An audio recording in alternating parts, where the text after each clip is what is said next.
Hello दोस्तों, वर्णमाला से रिलेटेड आज आपको कुछ प्रश्न कराऊंगा जो कि एग्जाम में काफी बार आ जाते हैं।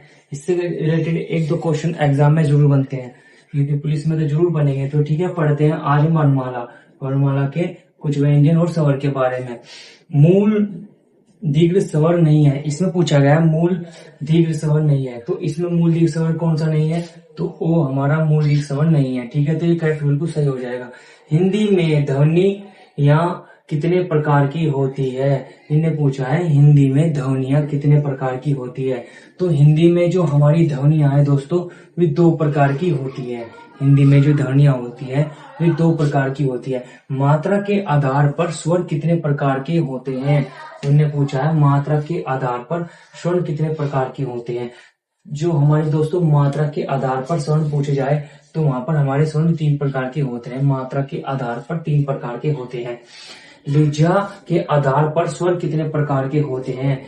ठीक है, जिहा के आधार पर जिहा के आधार पर स्वर कितने प्रकार के होते हैं? तो दोस्तों जिहा के आधार पर स्वर हमारे तीन प्रकार के होते हैं।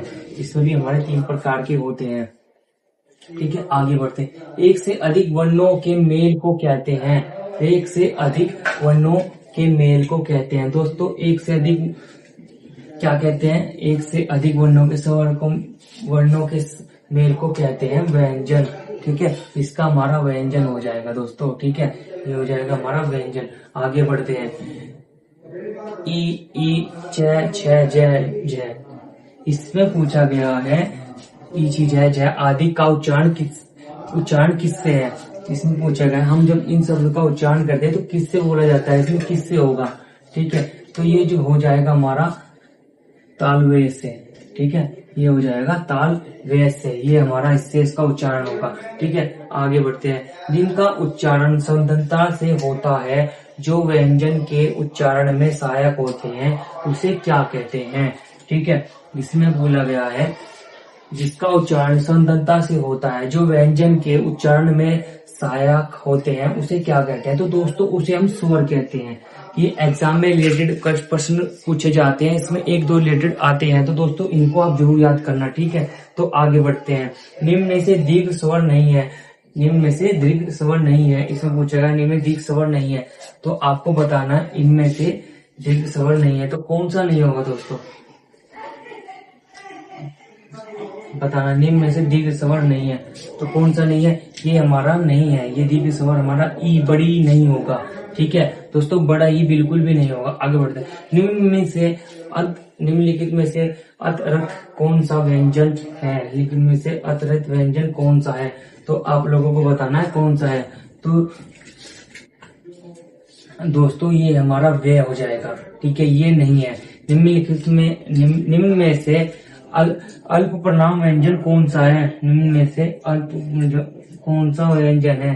तो ये हमारा दोस्तों क्या हो जाएगा? अल्पप्राण व्यंजन हमारा क्या हो जाएगा? अल्पप्राण व्यंजन हमारा ये नहीं होगा। निम्न में से कौन सा शोग वर्ण है? सॉरी, निम्नलिखित में से कौन सा घोषवर्ण है? घोषवर्ण कौन सा हो जाएगा दोस्तों? जो घोषवर्ण हो जाएगा हमारा ये च हो जाएगा। तो सॉरी जय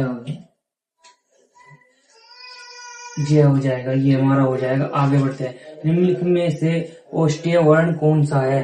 निम्नलिखित में से ओष्ठ्य वर्ण कौन सा है? तो दोस्तों इसमें हमारा उ हो जाएगा। करेक्ट, बिल्कुल सही। काकलिय वर्ण कौन सा है? काकलिय वर्ण दोस्तों आप लोगों को काकलिय वर्ण कौन सा है? तो काकलिय वर्ण हमारा है हो जाएगा दोस्तों, ये हमारा बिल्कुल करेक्ट हो जाएगा।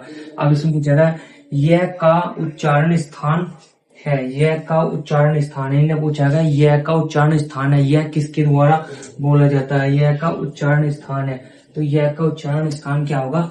तालु। ठीक है, आगे बढ़ते हैं। अतरथ है। अतरथ और उष्म का वर्ण कितने होते हैं? अतरथ और उष्म का वर्ण कितने होते हैं? तो दोस्तों ये हमारे 8 प्रकार के होते हैं। दोस्तों मेरी वीडियो आपको कैसी लगी? लाइक सब्सक्राइब करना मत भूलना। Thank you.